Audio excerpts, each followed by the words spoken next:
He wasn't a general. He wasn't a soldier. He never ordered anyone into a gas chamber, and yet, he helped kill millions. Julius Streicher was one of the most twisted figures of the Third Reich, not because of the weapons he wielded, but because of the hatred he printed. His newspaper, Der Stürmer, didn't report news. It produced poison, word by word, image by image, headline by headline. At the Nuremberg Trials, Streicher was the only man sentenced to death not for military orders, not for concentration camps, but for inciting genocide through propaganda. This is not the story of a soldier. This is the story of a man who murdered with ink and was hanged for it. To understand Streicher, you have to understand the Germany that made him. Born in 1885 in a small Bavarian village, Julius Streicher was the son of a humble schoolteacher. He too became a teacher, strict, conservative, a man of rules. But the quiet life of classroom order would not last. World War I shattered Germany, and it shattered Streicher. He served on the front lines, fought in trench warfare, saw the horrors of modern battle. Like many veterans, he returned home not just physically intact, but emotionally scorched. Germany, too, was wounded. The Treaty of Versailles humiliated the country. The economy collapsed into hyperinflation. Unemployment skyrocketed. Social unrest exploded. In this chaos, the German public didn't just look for solutions.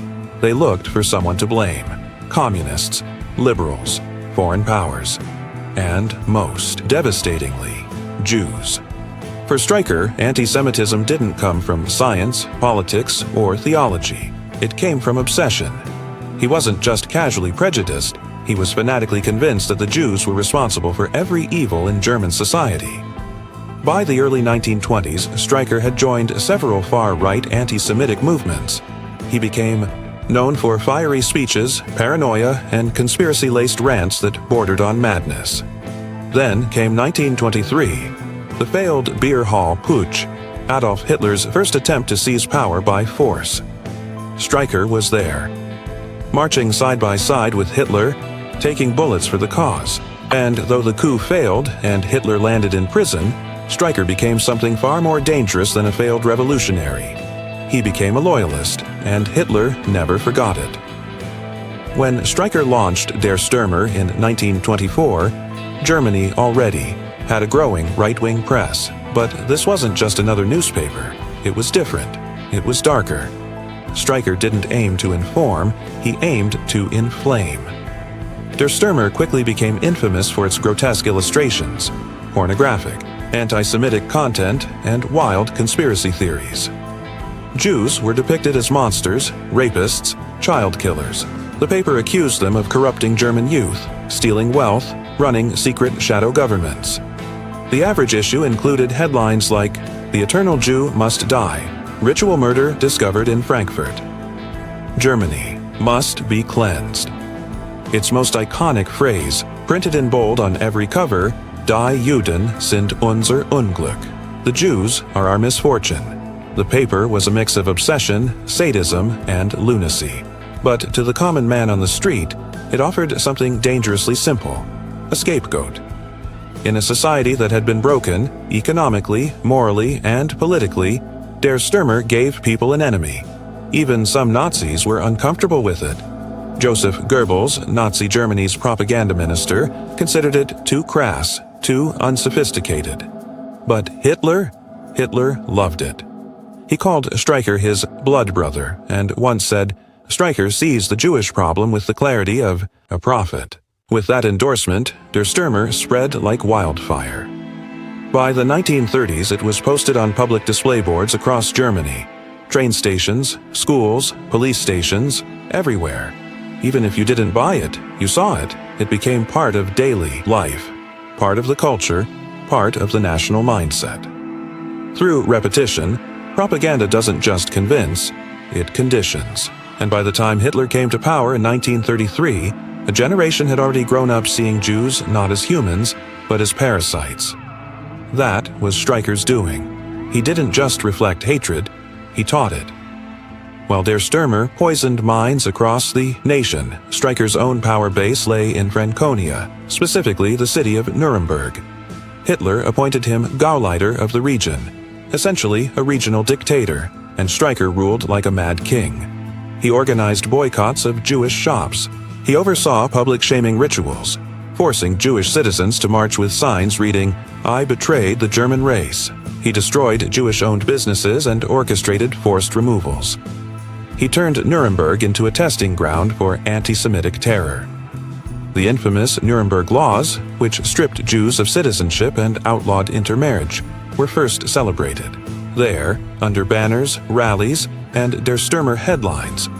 But even within the Nazi Party, Streicher was unstable. He was obsessed with sexual perversion.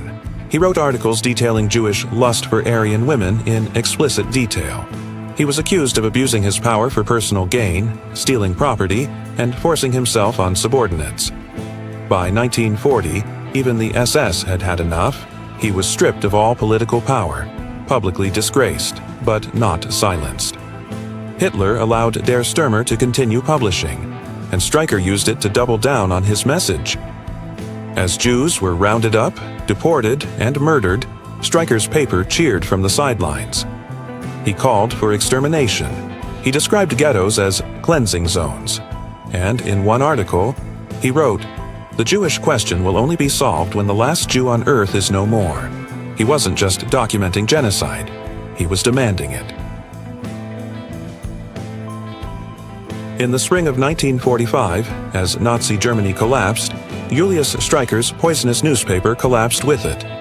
The Allies were closing in on Berlin. The death camps were being discovered. The world was waking up to the nightmare. And Streicher, he didn't die in the ruins of Berlin. He didn't go down in a blaze of martyrdom. He ran. He escaped into the Bavarian Alps, grew a beard, dyed his hair, and posed as a humble artist. For a moment, he almost disappeared. But fate found him. An American soldier recognized his face, not from the battlefield but from the pages of Der Stürmer. He was arrested, not as a soldier, not as a commander, but as a propagandist. In the post-war world, a new kind of justice was about to be tested. At the Nuremberg Trials, Streicher stood not beside generals or field marshals, but beside architects of genocide. He had no uniform, no gun, no troops. So why was he there? Because the court believed that his words, his ideas, had killed. He tried to defend himself the only way he knew how. "I never killed anyone. I just published a newspaper. I was expressing my opinion." But when the prosecutors began reading his headlines aloud in court, the horror in the room was palpable. One by one, the pages of Der Stürmer were projected on screen. Screaming titles, grotesque caricatures, open calls for extermination. A prosecutor said, the gas chambers were not built with bricks alone. They were built with words, Streicher's words. And he was right. Streicher's paper had dehumanized Jews for over a decade, turned them into monsters, into rats, into disease.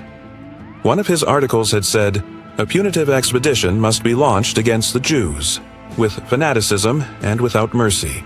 It wasn't journalism, it was incitement, and incitement, at this scale, was a crime.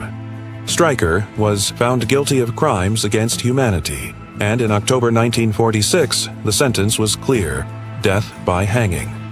October 16, 1946, Nuremberg prison, early morning.